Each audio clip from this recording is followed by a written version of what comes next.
one that is done in the courts or one that is done with the families, but before the authority which we believe is the highest authority as Christians. So this is what is encouraged. So if you say you've done traditional marriage and you want to move in, I think I would ask, why not also, is there something hindering you from going all the way to do a church blessing, a church wedding? I would be curious to know why. Because if you are a Christian, then that doesn't hurt at all. That just does it in the way that we believe. And that is what we fear the most, the covenant, the vow that is taken in the presence of God by his holy ministers and in the presence of others. And that is what we value. So I'll be curious to know what the situation is that prevents that. And I would want to encourage that, because ultimately that is who we fear. I hope I have answered your questions. It's not a hard and fast rule, but this is what is practiced and this is what is encouraged. It doesn't mean that another kind of marriage is not recognized. If you're dating and you both can't afford a white wedding, what do? You don't have to have a big wedding.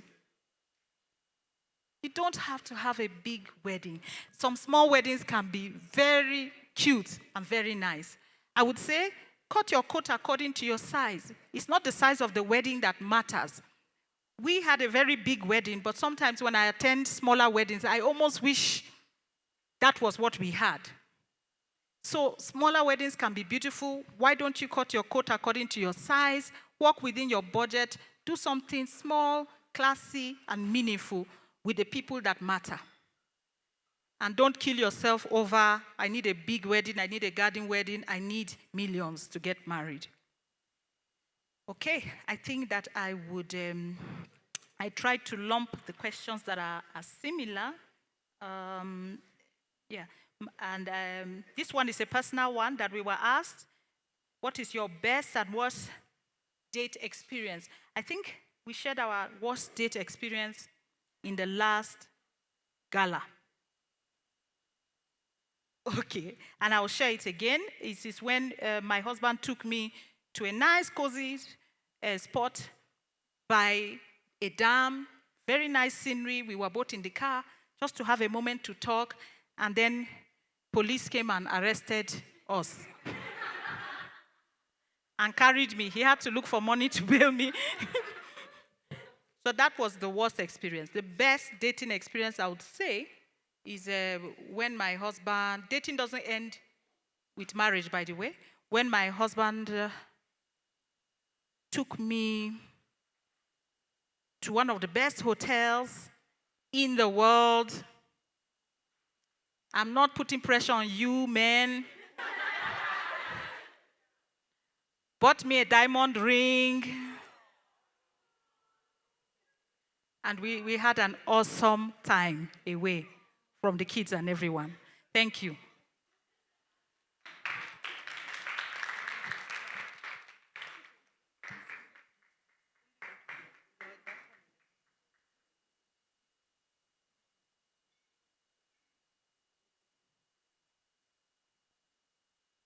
Hello. I'm quite young at marriage, but anyway, we grow. Everyone is at a different stage and different experiences. So I'll start with the worst. Was it the worst? It turned out quite adventurous, but somehow it was kind of the worst, but it was adventurous. So it's also there at the best.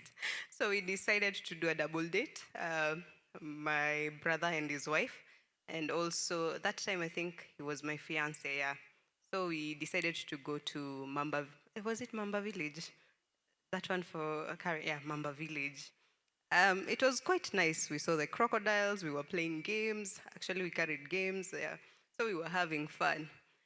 Until, was it until, yeah? Until we forgot that there is a time limit to that place.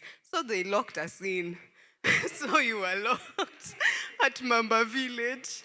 And now the wife to my brother was pregnant. And now we are locked. The gate is high. We are thinking, how will we get out of this? people are passing us by at the road and they are wondering, and us also, we are inside locked. We are wondering, hey, will we sleep with the crocodiles? But God made a way where there seems to be no way. Apparently, that gate, but Akim Siende Uko. Now that I'm giving you the secret, that gate can be open. There is a way you can twist that nini and you can just get out. So it helped us a lot. At least we were not thinking of how we will carry the pregnant woman out of that gate.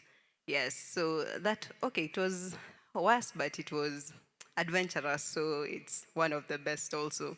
The best, I can say all the others are the best. I think a time with my husband, because both of us, we just like taking quiet walks and just talking and conversing. So most of them, yeah, they're the best because I get a time to hear his thoughts, his mind, and also him to hear me out. As you have heard, sometimes it's hard for for men to hear hizo stories zako zote, but it's actually a time to reflect, and they're usually the best because I get the best of him and also him the best of me at that time.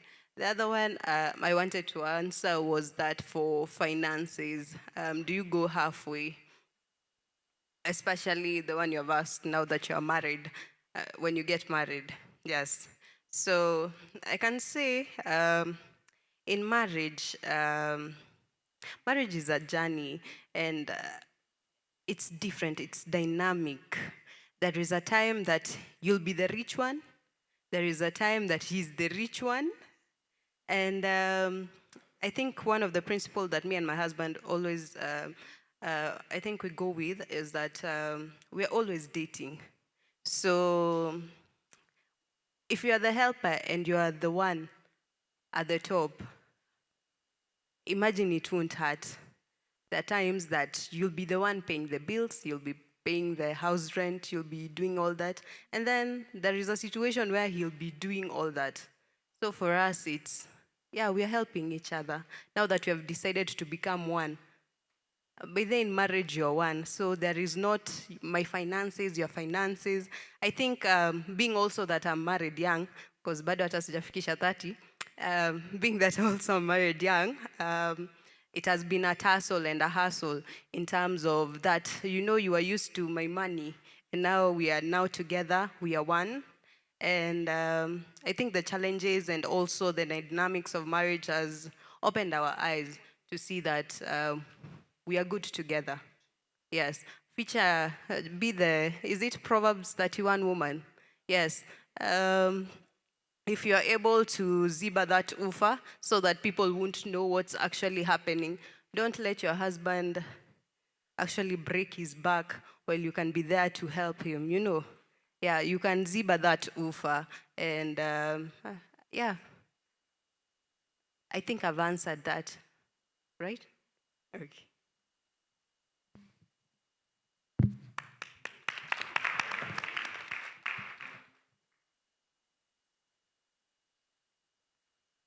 Hi, everyone. All right.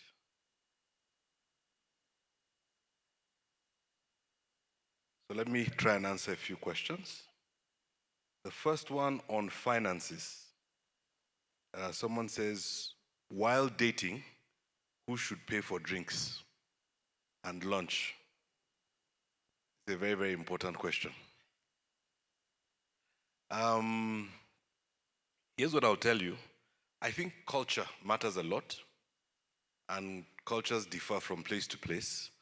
I do know that in Kenya, most of East Africa, when you go out, even as friends, there's a tendency to go Dutch, simply meaning everybody pays for what they eat or what they drink. It's, you contribute, and that happens. Where we come from, usually one person will decide to take care of that bill, and it's not written anywhere. But if you do it this time, next time it will be teacher Sam, next time it will be teacher Nancy. You just have to make sure that teacher Nancy doesn't avoid when it's her turn. But it's an unwritten rule and it works. So any man who's asking this question, my advice is as much as it is possible, please pay. The reason is because everybody likes a generous partner. Women like generous partners, men also like generous partners. You can't go wrong if you pay. You can't. There will be times you cannot pay. That is the truth. You won't always have money. And when your spouse or your girlfriend or your friend or your, whoever you're dating chooses to pay, please accept it gracefully. Quisha. End of story. I hope the question is answered. Make sense? All right, let me. Okay, let me.